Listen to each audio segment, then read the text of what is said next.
Assalamualaikum warahmatullahi wabarakatuh.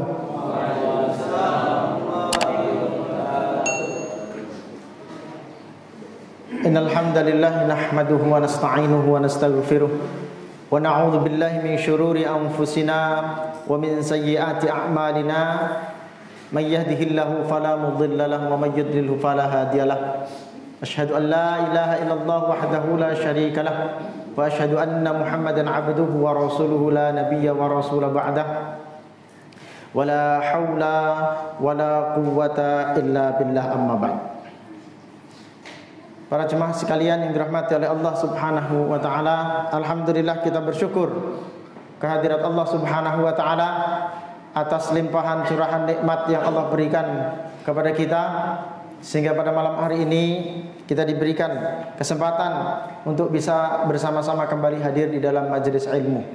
Majelis yang oleh Nabi sallallahu alaihi wasallam janjikan, siapa yang ada di dalam majelis ilmu, berkumpul di dalam masjid, di dalam rumah-rumah Allah, dibacakan Al-Quran di dalamnya, dipelajari Al-Quran di dalamnya, maka kata Nabi sallallahu alaihi wasallam akan diturunkan kepada mereka sakinah, ketenangan, akan diliputi dengan rahmat Allah Subhanahu wa taala, dan akan disebut nama-nama orang-orang yang ada di dalamnya oleh Allah Subhanahu wa taala di hadapan para malaikat.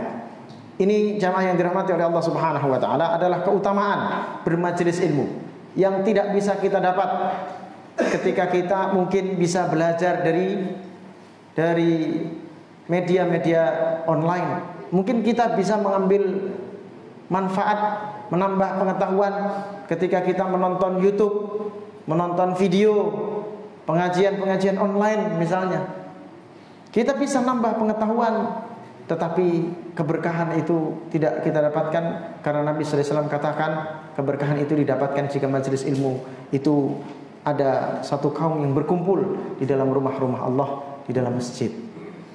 Maka ini jamaah yang dirahmati oleh Allah Subhanahu wa taala, kalau kita diberikan kesempatan untuk bisa seperti ini nikmat yang besar. Kita syukuri. Karena ada satu masa kita sudah rasakan bersama di mana kita tidak bisa berkumpul. Ada satu saat di mana kita tidak bisa bersama-sama duduk di dalam majelis karena satu sebab, karena tersebarnya wabah dan lain sebagainya. Bisa jadi nanti ada penyebab-penyebab yang lain yang membuat kita terhalangi untuk bisa duduk di dalam majelis ilmu. Maka ini satu nikmat yang besar, patut untuk kita syukuri. Karena seringkali kita baru ingat nikmat itu kalau sudah nikmat itu mulai hilang dari kita. Orang baru sadar kalau sehat itu penting ketika dia sakit.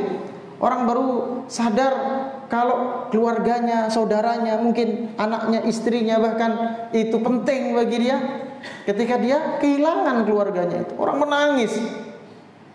Maka jamaah yang dirahmati oleh Allah Subhanahu wa taala, mudah-mudahan Allah tambahkan nikmat kepada kita tatkala kita mampu bersyukur atas nikmat Allah Subhanahu wa taala. Kita bersyukur dengan nikmatnya majelis ini ditambahkan oleh Allah dengan nikmat bisa bermajelis-majelis yang lain. Hari ini mungkin banyak masih majelis-majelis yang belum memungkinkan untuk dibuka. Maka dengan syukurnya kita atas majelis ilmu ini ditambahkan oleh Allah Subhanahu wa taala, kan itu yang janji Allah, la in syakartum la azidannakum. Karena siapa bersyukur ditambah nikmatnya, dimudahkan kaum muslimin kita semua untuk bisa bermajelis ilmu. Jemaah yang dirahmati oleh Allah Subhanahu wa taala, kita akan melanjutkan pelajaran kita, tadabbur kita terhadap ayat-ayat Allah. Masih di dalam juz amma, juz ke-30 di dalam mushaf Al-Quran ini. Pada pertemuan yang sebelumnya kita sudah menyelesaikan surah Al-Infitar, surah At-Takwir sudah selesai, surah Abasa, surah An-Nazi'at, surah An-Naba, dan pada kesempatan malam hari ini kita masuk pada pembahasan surah Al-Mutaffifin. Ya. Surah Al-Mutaffifin ini jamaah yang dirahmati oleh Allah Subhanahu wa taala terdiri dari 36 ayat. Di dalam riwayat disebutkan bahwa turunnya itu setelah surah Al-Ankabut. Demikian di dalam tafsir Ibnu Katsir disebutkan. Surah Al-Mutaffifin ini ada perbedaan pendapat di kalangan para ulama, apakah surah ini termasuk surah Makkiyah atau surah Madaniyah. Kita sudah bahas dan sudah paham apa itu maksud surah Madaniyah dan surah Makkiyah. Para ulama beda pendapat tentang apakah ini surah Makkiyah atau Madaniyah. Ada yang mengatakan ini surah Madaniyah karena ini berbicara tentang perilaku orang-orang Madinah, bahwa sebelum Islam orang-orang di Madinah itu banyak yang suka mengurangi takaran, mencurangi timbangan. Sehingga ketika Islam datang, lalu kemudian praktek itu diharamkan, diingatkan, turun ayat ini, sehingga kemudian mereka meninggalkan praktek curang itu. Tapi ada pendapat yang lain yang mengatakan bahwa surah Al-Mutaffifin ini adalah surah Makkiyah karena di dalamnya sebagaimana surah-surah sebelumnya itu masih membahas tema yang sama, yakni tema akhir zaman, tema hari kiamat, yang menjadi ciri khas daripada surah-surah Makkiyah. Fokus pembahasan di dalam persoalan akhir zaman atau hari kiamat. Namun perbedaan pendapat tentang status apakah ini surah Makkiyah atau ini surah Madaniyah itu tidak mempengaruhi, tidak berpengaruh besar terhadap makna daripada ayat-ayat yang akan kita tadabburi dalam surah Al-Mutaffifin ini. A'udzu billahi minasyaitonir rajim. Bismillahirrahmanirrahim. Wailul lil mutaffifin.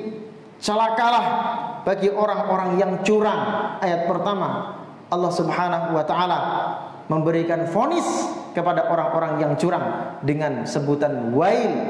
Celaka orang-orang yang curang. Makna kata wail ini para ulama juga beda pendapat. Ada pendapat yang mengatakan bahwa wail itu adalah nama sebuah wadi, nama sebuah lembah di neraka. Lembah di mana itu isinya, wadi itu bukan isinya air tapi isinya nanah yang panas yang mengalir di neraka. Ada pendapat seperti itu di kalangan para ahli tafsir. Tapi pendapat yang lain memberikan makna, di antaranya Imam Al-Qurtubi dalam kitab tafsir beliau mengatakan wail itu memiliki 3 makna: al-khizyu wal adabu wal halakat. Al-khizyu wal adab wal halakah. 3 makna untuk satu kata wail ini, menunjukkan betapa dahsyatnya celaan Allah Subhanahu wa taala kepada para mutaffif ini, orang-orang yang berbuat curang ini. Al-khizyu kehinaan, al-adabu siksaan, al-halakatu kebinasaan. Ini makna daripada wail ini. Hina, diazab dan binasa bagi orang-orang yang curang, para mutaffif ini. Di dalam Al-Qur'an tidak ada surah yang diawali ayat pertamanya itu diawali dengan kata wail kecuali 2 surah. Yakni surah Al-Mutaffifin ini dan surah Al-Humazah. Wailul likulli humazatin lumazah. Dan surah Al-Mutaffifin, wailul lil mutaffifin. Kalau kita perhatikan isinya, dua-duanya itu berkaitan dengan dosa atau perbuatan maksiat yang ada hubungannya dengan orang lain. Dosa yang sifatnya sosial. Yang pertama wailul lil mutaffifin, celaka orang yang curang, hina orang yang curang, diazab orang yang curang, akan dimasukkan ke dalam lembah neraka bagi orang yang curang. Curang itu hubungannya dengan orang lain. Wailul likulli humazatil lumazah, celaka bagi orang yang suka mengumpat, suka mencela, memaki orang lain. Itu mengganggu orang lain atau merusak kehormatan orang lain. Kalau yang wailul lil mutaffifin, surah Al-Mutaffifin ini berkaitan dengan penjagaan harta seorang mukmin, khususnya mencela dosa seseorang akan maksiat terhadap harta orang lain. Kalau surah Al-Humazah tadi berkaitan dengan kehormatan manusia. Dua-duanya berhubungan dengan orang lain. Karena memang dosa itu ada 2 macam. Kalau kita perhatikan dalam Al-Qur'an, di antaranya surah Al-Imran ayat 135, Allah berfirman, walladzina idza fa'alu fahishatan aw zalamu anfusahum dzakarullah fastaghfiru lidzunubihim wa may yaghfiru dzunuba illallah wa lam yusirru ala ma fa'alu wa hum ya'lamun. Dan orang-orang yang apabila mengerjakan perbuatan keji atau menzalimi dirinya sendiri, mereka segera mengingat Allah lalu memohon ampunan atas dosa-dosanya. Dan siapa lagi yang dapat mengampuni dosa-dosa selain Allah? Dan mereka tidak meneruskan perbuatan dosa itu sedang mereka mengetahuinya. Ulaika jazaohum maghfiratun min rabbihim wa jannat tajri min tahtiha al-anharu khalidina fiha wa ni'ma ajrul 'amilin. Balasan bagi mereka adalah ampunan dan surga yang di bawahnya mengalir sungai-sungai, mereka kekal di dalamnya, dan itulah sebaik-baik pahala, sebaik-baik balasan bagi orang-orang yang beramal. Jadi disebutkan orang yang memohon ampun itu atas dua macam dosa. Yang pertama dosa yang disebut dengan sebutan dosa fahisyah, yang kedua dosa yang mendolimi dirinya sendiri. Dosa yang mendolimi dirinya sendiri adalah dosa perbuatan maksiat yang dia lakukan antara dia dengan Allah. Dosanya itu antara dia dengan Allah. Perbuatan maksiat antara dia dengan Allah, tidak melibatkan atau tidak merugikan manusia lain, tidak merugikan makhluk yang lain, tidak merugikan makhluk ciptaan Allah yang lain. Antara dia dengan Allah. Orang tinggalkan sholat, orang tidak puasa, itu dosa antara dia dengan Allah. Bagaimana cara tobatnya? Dia mohon ampun kepada Allah, istighfar, tinggalkan perbuatan dosa itu, lalu dia menyesal dengan sepenuh hatinya, dengan ikhlas, lalu kemudian dia diisi hari-harinya dengan perbuatan-perbuatan baik. Itu dosa antara dia dengan Allah, menzalimi dirinya sendiri. Tapi ada dosa lain yang di dalam ayat tadi disebut dosa fahisyah, yakni dosa yang melibatkan ada urusannya antara dia dengan orang lain, dengan makhluk yang lain. Tidak mesti orang, bisa saja dia melakukan dosa dengan menzalimi binatang, menzalimi makhluk Allah yang lain. Maka dosa yang seperti ini lebih sulit lagi sebenarnya taubatnya. Kalau dosa yang pertama taubatnya antara dia dengan Allah, dia nangis kepada Allah minta ampun, insya Allah kalau dia ikhlas diampuni oleh Allah. Tapi kalau dosa antara dia dan ada hak orang lain yang diambil, apakah itu hartanya, apakah itu kehormatannya, nama baiknya, dia ambil haknya, dia ciderai, maka tidak cukup dia meminta ampun kepada Allah.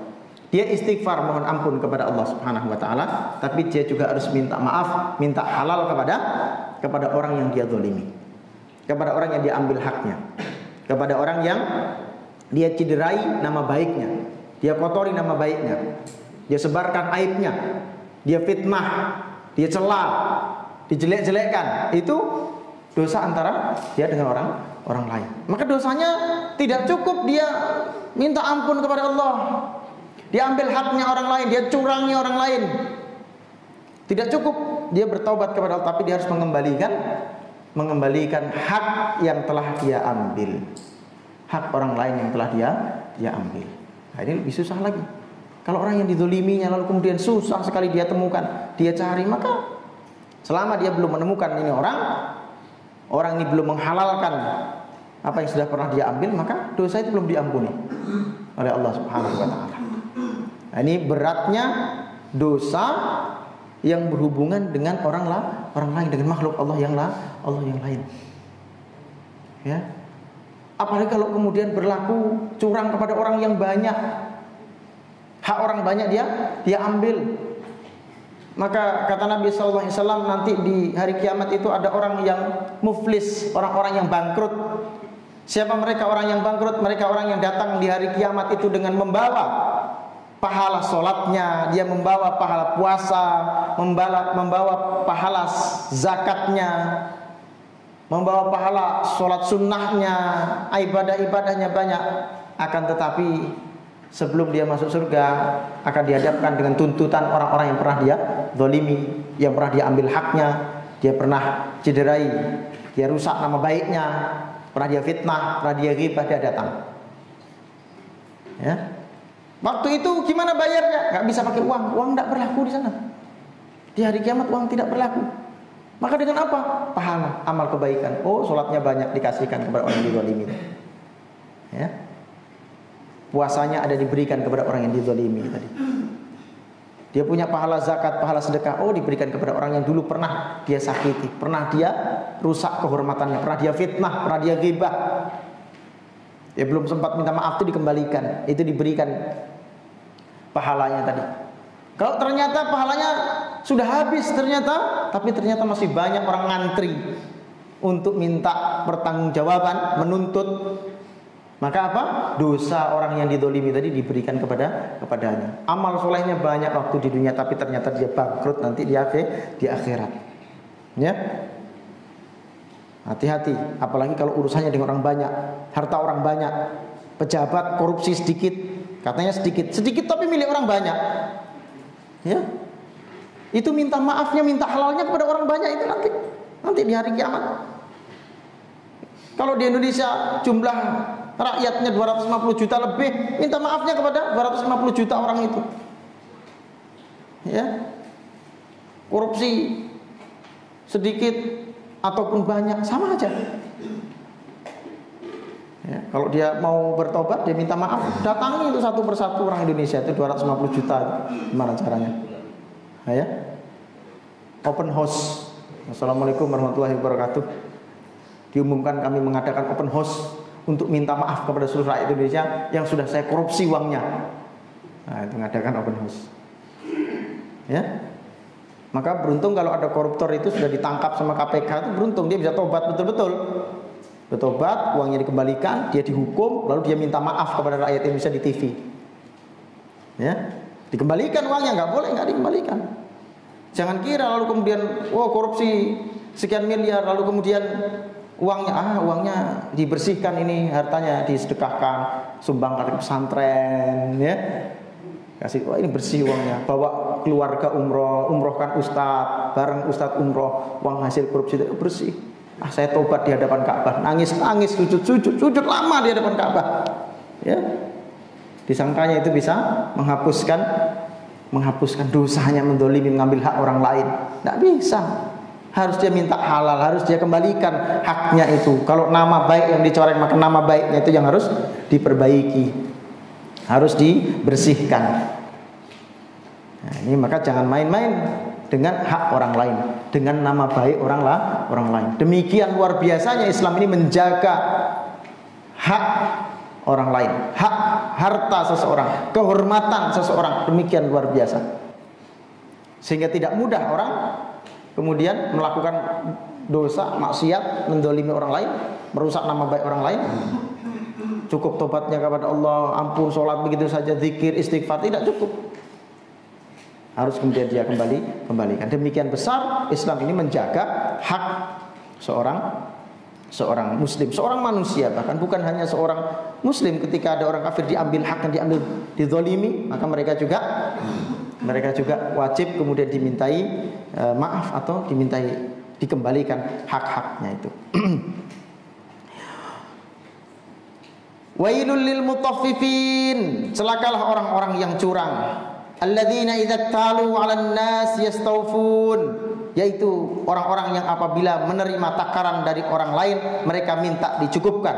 Wa idza kaluhum aw wazanuhum yukhsirun, dan apabila mereka menimbang, menakar untuk orang lain maka dia mengurangi. Kalau orang lain, kalau dia nerima dari orang lain, dia mintanya bahkan minta dilebihi, bukan cukup. Tapi kalau dia memberi kepada orang lain, dia mengurangi. Ya, apakah itu menakar, apakah itu menimbang, dia selalu berbuat curang. Kalau kita perhatikan bentuk kata yang digunakan di dalam ayat ini, al-mutaffifin, orang-orang yang curang. Al-mutaffif, ya, itu wazannya, masdarnya tatfif. Itu kalau di shorof itu faidahnya litaktsir, ya, untuk membanyakkan. Seperti ini. Qata'a itu maknanya apa? Memotong. Qata'a memotong. Qata'a itu memotong-motong menjadi banyak. Ya. Mutaffif itu orang yang melakukan kecurangan berkali-kali terus-menerus. Ini menunjukkan bahwa dia memang orang yang sengaja. Tabiatnya memang seperti itu. Bukan orang yang nggak sengaja. Timbangan kurang nggak sengaja misalnya, bukan. Tapi orang yang memang menyengaja berbuat curang. Ada satu riwayat berkaitan dengan surah Al-Mutaffifin ini, dengan perilaku orang Madinah. Dikatakan bahwa di Madinah dulu ada seorang yang bernama Abu Juhainah. Orang ini punya timbangan itu dua. Punya dua timbangan. Yang satu buat jualan, yang satu buat belanja. Jadi kalau dia belanja bawa timbangan sendiri. Kalau itu takaran, dia bawa takaran sendiri. Ya. Kalau takaran yang dipakai untuk belanja, itu takarannya dilebihkan. Nah ini seliter Pak, itu mesti liter lebih isinya. Ya, kan orang nggak tahu, kayaknya agak besar, nggak terlalu besar, tapi ada curang-curangnya dikit lah gitu ya, nggak terlalu kelihatan. Ya, beli seliter misalnya. Kalau dulu ada mud, resok, begitu ya, takaran. Ya kalau di kampung tuh ada gantang. Kalau dulu saya tinggal di Banjar itu beli beras itu nggak kiloan, nyebutnya gantangan. Ya. Jadi ditakar tuh pakai gantangan, itu ditakar, terus ada kayu untuk memereskannya, untuk meratakannya, itu segantang, dua gantang, nggak kiloan, jadi takaran. Nah zaman dulu juga begitu, kalau di Madinah itu mud, ada sok, gitu ya. Nah dia itu punya takaran, punya timbangan tuh dua, yang satu untuk belanja, satu untuk jualan. Kalau belanja dia buat yang lebih itu, kalau dia jualan, dia curangi. Ya agak kurang gitu, supaya untungnya banyak. Ya, hati-hati nih. Kadang ada pedagang pengen untungnya banyak, maka timbangannya di setel, timbangannya itu. Nah, timbangannya di setel. Yang nimbang sekilo itu isinya 8 on aja. Ya, sekilo isinya 8 on. Apalagi timbangan yang batu itu. Wah kata orang timbangan yang batu ini justru lebih akurat. Belum tahu. Ya, 1 kilo besar memang bentuknya. Ya, besinya yang penimbangnya itu kan. Ternyata ada yang mencurang, gimana caranya? Dibolongi di dalamnya itu. Nah, dilubangi. Jadi separuhnya itu hilang itu. Ditutup lagi di bawahnya. Jadi orang tidak tahu, oh, asli kan?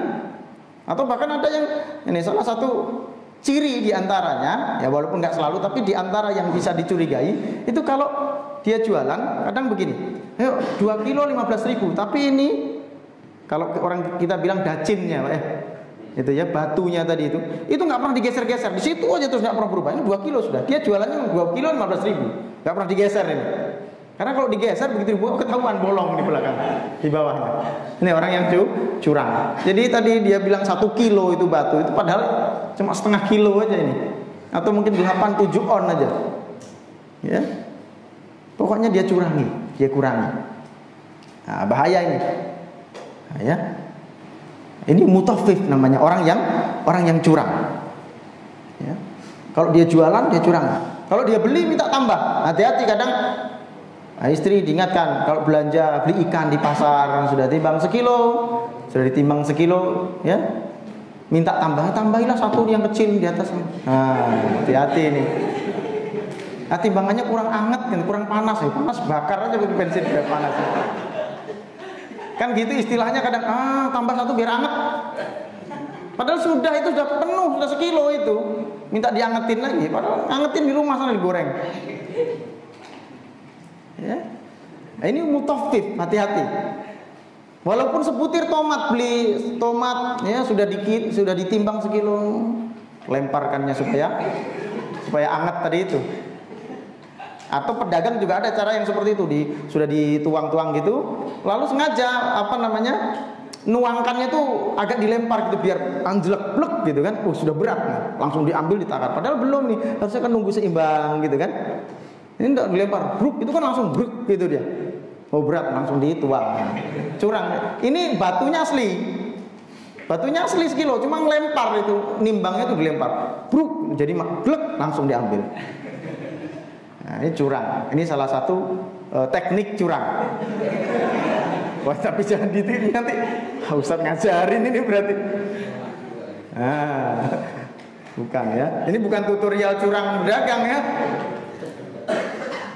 Ini untuk mewaspadai, jangan sampai terjadi. Kita berdagang, pembeli sama juga. Pembeli kadang minta lebih. Minta lebih itu sebelum ditimbang, maka ya. Sekilo 10.000, tambahlah. Gimana kalau sekilo 2 on 10.000? Sudah disepakati ditimbang boleh. Kita minta diskon, minta kurang harga nawar itu boleh.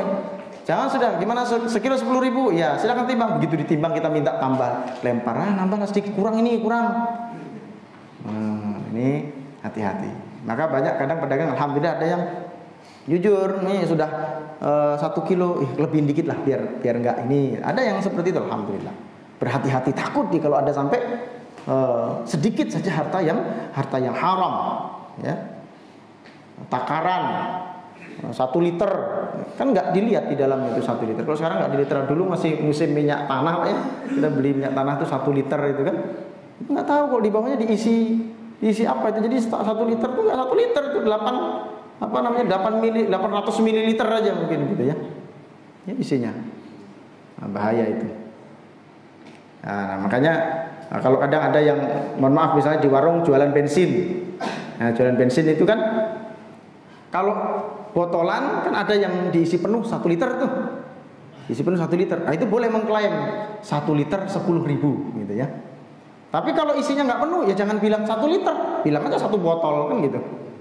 1 botol 10.000. Namanya 1 botol tuh bisa jadi 1 botol penuh, bisa jadi 1 botol nggak penuh kan gitu. Nah, walaupun namanya 1 botol nggak penuh itu sebenarnya setengah botol kan gitu. Cuma dia bilang 1 botol nggak penuh, bersekarung, mangga sekarung. Isinya 1 ya tetap sekarung kan gitu. Kalau kiloan kan jelas, ini berapa kilo, ini berapa liter, harus jelas. Nah, maka hati-hati. Ya. Yang jual tanah saya sehektar, kurang semeter aja kita bilang sehektar, kurang 1 meter kita bilang 1 hektar. Kita jual dengan harga sekian akadnya 1 hektar. Curang kita nanti di akhirat akan dituntut. Mutafif ini orang yang curang. Ya. Kalau zaman dulu belum ada meteran, itu orang di kampung itu kalau jual tanah itu bukan dikilan ya, kalau dikilan kelamaan jual tanah panjang. Di langkah, Pak. Kalau jual tanah itu di langkah, ngukurnya itu pakai langkah. Tanah saya ini saya jual nih kira-kira 100 langkah lah gitu ya. Ya. Nah, cuma kan begitu gimana? Saya mau beli nih. Ya saya ngukur sendiri, langkahnya dipanjang-panjangkan. Segitu. Nah, itu langkahnya nggak normal. Atau dia nyewa teman yang langkahi teman saya ini yang tingginya 2 meter. Kakinya panjang, melangkah dapatnya banyak. 100 meternya itu 2 kali lipat dari umumnya. Hati-hati, ini curang, ini mutafif juga ini. Hati-hati. Makanya kita kan kadang sering ada istilah jual beli itu kurang lebih dalam arti ya kita yang jangan sampai mencurangi orang lain. Ya. Tetap harus jelas. Ya. Harus jelas. Takarannya harus jelas. Kalau sekian ya sekian, jangan sampai ada curang di dalamnya. Maka hati-hati yang berdagang, berbisnis, jual beli harus paham ilmunya ini supaya kemudian tidak terjatuh kepada kecurangan karena ketidaktahuan ilmu. Nah, ini ada sekarang ini sedang cukup ngetren ini. Ada rumah makan all you can eat. Semua boleh kamu makan. Suruh bayar 100.000, suruh masuk, makan sepuasnya. Yang penting nggak bawa pulang. Ya kalau ditulisan yang penting nggak bawa pulang itu gimana maksudnya? Habis makan dimuntahin lagi gitu kan? Nggak tahu juga kan, nggak boleh bawa pulang ya kan? Ya. All you can eat, bayar 100.000 makan sepuasnya, ini nggak jelas ini akadnya nih. Ya, berapa porsi yang boleh dia makan? Itu kan beda-beda. Ya, mungkin kalau saya yang makan dengan mana Wahab yang paling kecil, kan beda ukurannya. Ya Wahab. Ya, makannya pakai tangan, saya makan begini, Wahab kayak gini makannya segini. Kan rugi Wahab kalau bayar 100.000 makan di all you can eat tadi itu. Tapi kalau buat saya mungkin Ustaz Aslam, mungkin Mas Johan, untung itu. Untung gitu. Beli 100.000 2 hari tidak makan gitu. Makan sepuasnya. Ini nggak boleh nih, horor ini. Ada ketidakjelasan di dalam akad. Atau ada yang mungkin bahkan bahasanya bagus. Bayar seikhlasnya, makan sepuasnya. Nah, nggak jelas ini. Ya. Atau ada yang lebih manipulatif lagi. Dia bikin makanan yang besar, bikin makanan besar. Ayo silahkan, siapa yang bisa menghabiskan makanan ini gratis. Tapi kalau nggak bisa, bayar, mahal bayarnya. Ini manipulatif ini, ya, manipulatif, bahaya. Ini nggak boleh. Nah, mungkin ini trik untuk marketing, trik untuk menarik perhatian orang lain daripada yang lain. Tapi ini ternyata tidak diperbolehkan di dalam Islam karena mengandung ketidakjelasan. Ada peluang manipulasi di situ. Gitu. Atau kalau di kampung misalnya di pertanian jual beli dengan sistem ijon. Tahu ijon, Pak? Masih hijau udah dibeli. Padi masih hijau, masih belum waktunya panen, masih lama panennya. Itu kira-kira berapa ya ini ya? Ya, ini semua saya beli sekian juta, gitu ya. Ini masih belum jelas. Apakah betul nanti dapatnya sekian ton? Ya. Bahkan belum jelas juga apakah itu nanti begitu ternyata sudah dibayar, ternyata diserang hama, kena banjir. Nah, ini belum jelas, nggak boleh, haram. Jual beli yang tidak jelas semacam ini. Jual beli yang sangat mungkin orang tertipu, ya, berpeluang dimanipulasi. Horor ini tidak jelas. Maka jual beli harus jelas. Kalau mau ngasih memang kan gitu. Nah, ya. Beli satu gratis satu masih boleh, jelas itu kan. Beli satu gratis satu. Beli sepatu sebelah kanan gratis sebelah kiri, gitu ya. Itu jelas. Jadi yang kanan aja yang beli, yang kiri gratis. Gak mau diambil gratisnya nggak apa-apa juga. Pulang pakai sepatu sebelah kanan aja. Ya. Makanya Umar bin Khattab radhiyallahu anhu beliau mengatakan bahwa jangan berdagang, jangan berniaga di pasar kami orang-orang yang tidak mengerti ilmu perniagaan, nggak mengerti fikih jual beli. Karena apa? Berpotensi curang tadi itu, berpotensi berniaga yang tidak halal, tidak benar dibenarkan di dalam syariat, berpotensi riba dan sebagainya yang tidak dibenarkan di dalam agama. Ya. Maka kalau mau jual beli, mau dagang, mau berniaga harus tahu ilmunya. Yang apalagi kadang berdagang itu kan sekarang dengan berbagai macam inovasinya, trik-trik, teknik-teknik marketing ini itu harus diilmui. Tanya sama para ulama, para guru.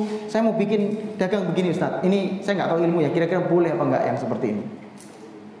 Jangan sampai udah, untung ternyata besar. Memang untung besar ternyata haram. Na'udzubillah. Ya, ini hati-hati. Ya, curang. Ini mutaffif kalau kita berbuat curang. Curang di dalam pekerjaan, curang dalam waktu. Ya, para pegawai yang dibayar berdasarkan waktu kerjanya, harusnya dia datang jam 8, jam 9 baru dia datang. Ya, harusnya jam 8 datang, pulang jam 5 sore misalnya, dia datang jam 9, jam 2 udah pergi ke mall misalnya begitu ya. Ya, tak bekerja lagi atau sudah pulang. Nah, ini sudah menyelisih ahad, mutaffif. Orang yang curang. Hati-hati. Ya. Atau orang yang kerjanya harian, dibayar kerja harian dengan pekerjaan harian yang kerjaan normal, tapi sengaja dia, kalau ini proyek ini kalau dibayar harian, kalau saya cepat selesai rugi saya 2 hari selesai. Ya. Maka kerja dilambat-lambat, ya. Masang paku tuh harusnya sekali pukul tuh menancep, tuk gitu, dan nancep. Seharian dapat paku 2 aja. Ya, supaya yang tadinya selesai 2 hari bisa 2 minggu, kan gitu.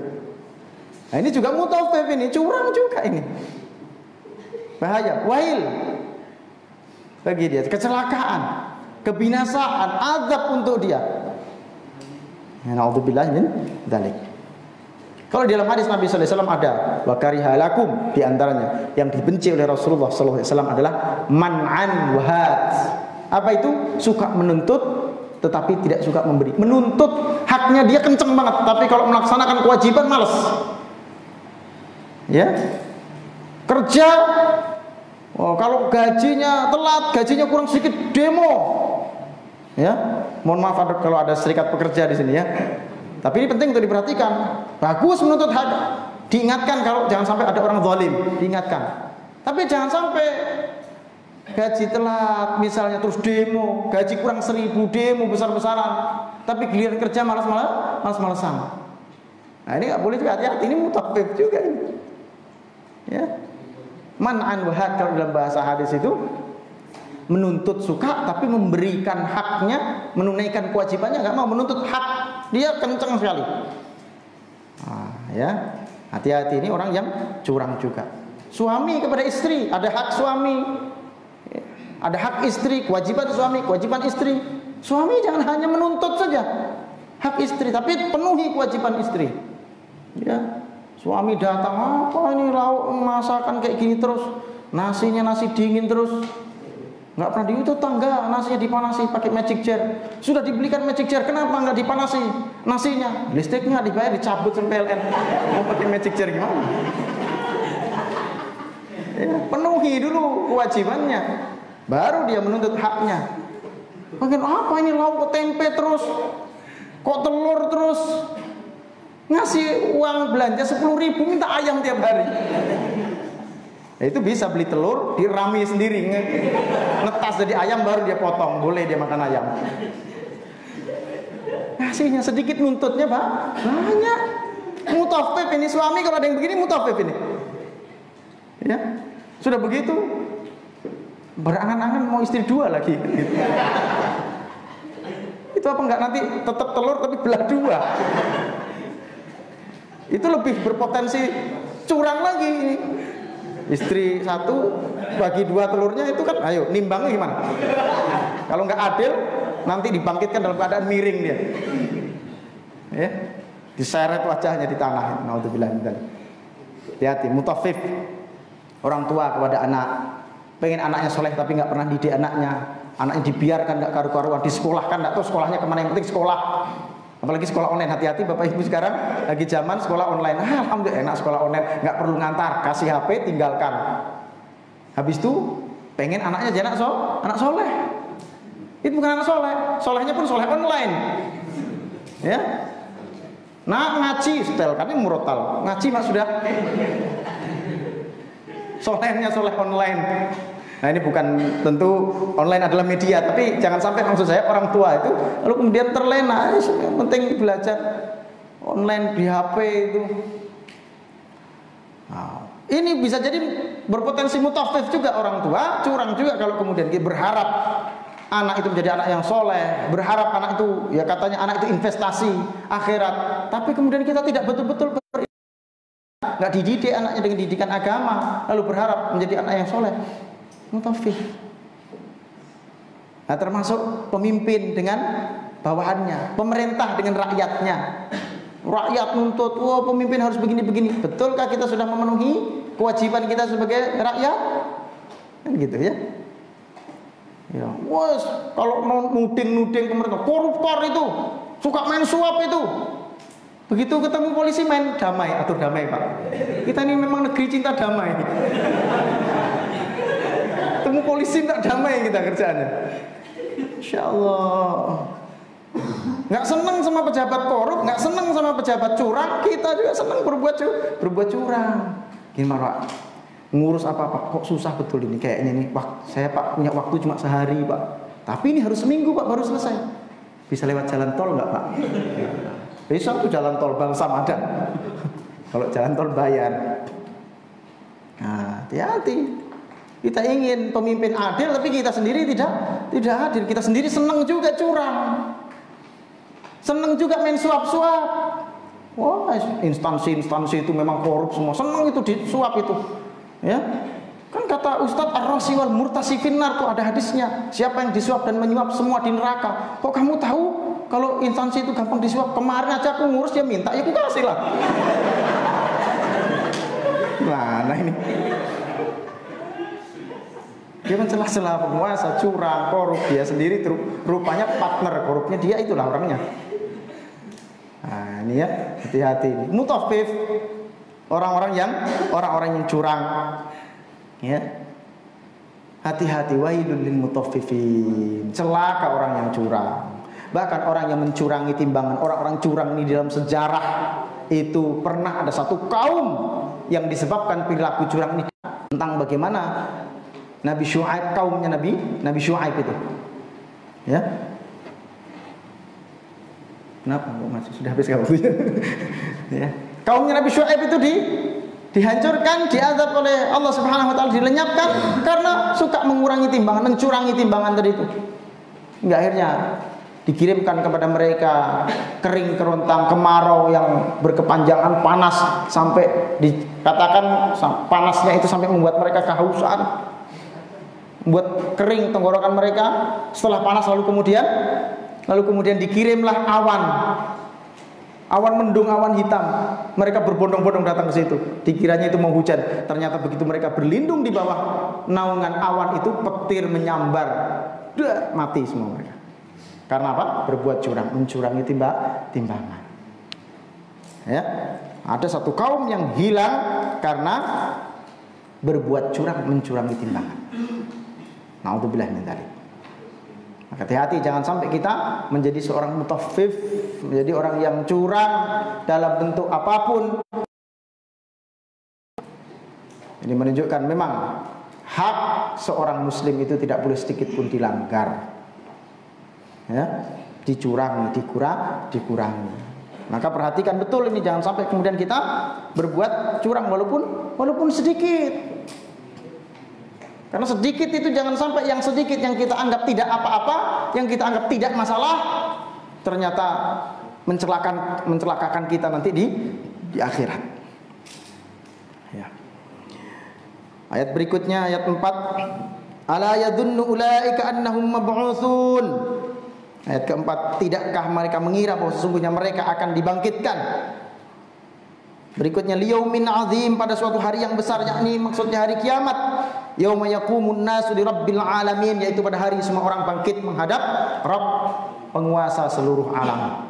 Nah, ini perhatikan, orang yang berbuat curang itu harus mengingat bahwa itu nanti semua akan dipertanggungjawabkan di hadapan Allah Subhanahu wa taala. Semua akan dihadapkan di pengadilan Allah Subhanahu wa taala yang paling adil, yang tidak pernah ada kezaliman lagi di sana. Paling adil pengadilan Allah Subhanahu wa taala. Didirikan, nanti semua orang itu berdiri. Nanti di padang mahsyar enggak ada tempat duduk. Ya.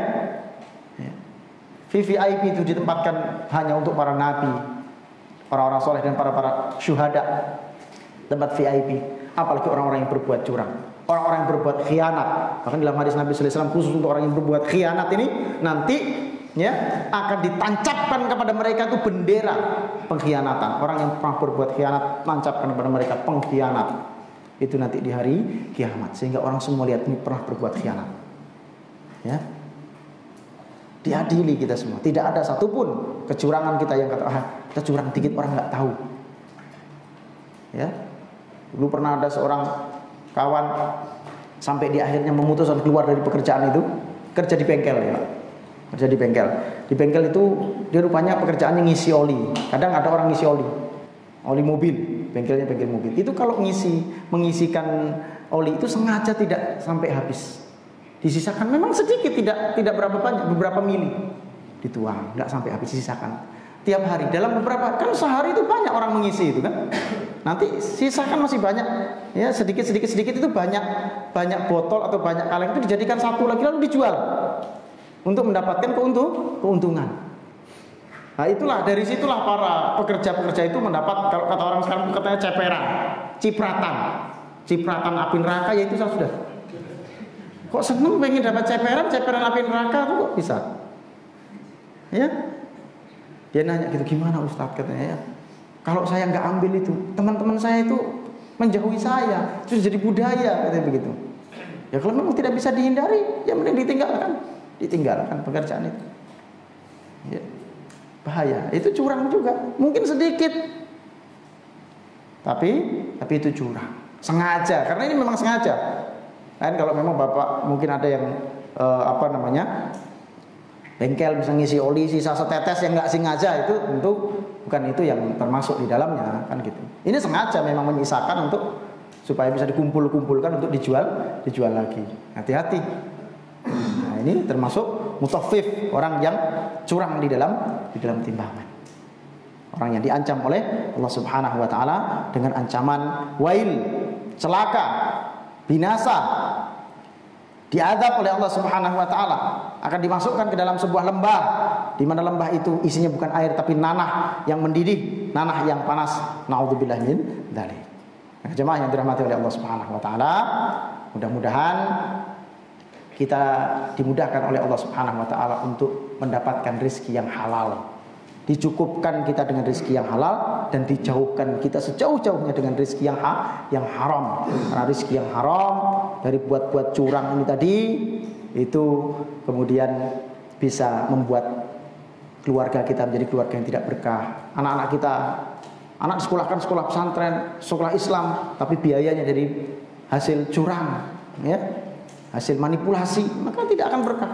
Ada orang, Ustaz, anak saya ini, ya, sudah disekolahkan di pesantren, sudah disekolahkan ini, ya, di sekolah Islam, tapi kok susah betul, ya, nggak betah dia bahkan di pesantren, kabur terus kerjaannya.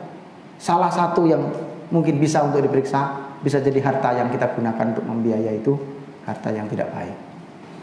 Ya, mudah-mudahan Allah Subhanahu Wa Taala memberkahi setiap usaha-usaha kita, yang berniaga dimudahkan niaganya dan dijauhkan dari kecurangan, dijauhkan dari harta yang diharamkan oleh Allah Subhanahu Wa Taala. Amin ya rabbal alamin. Subhanakallahumma bihamdika asyhadu an la ilaha illa anta astaghfiruka wa atubu ilaik. Walhamdulillahirabbil alamin. Wassalamualaikum warahmatullahi wabarakatuh.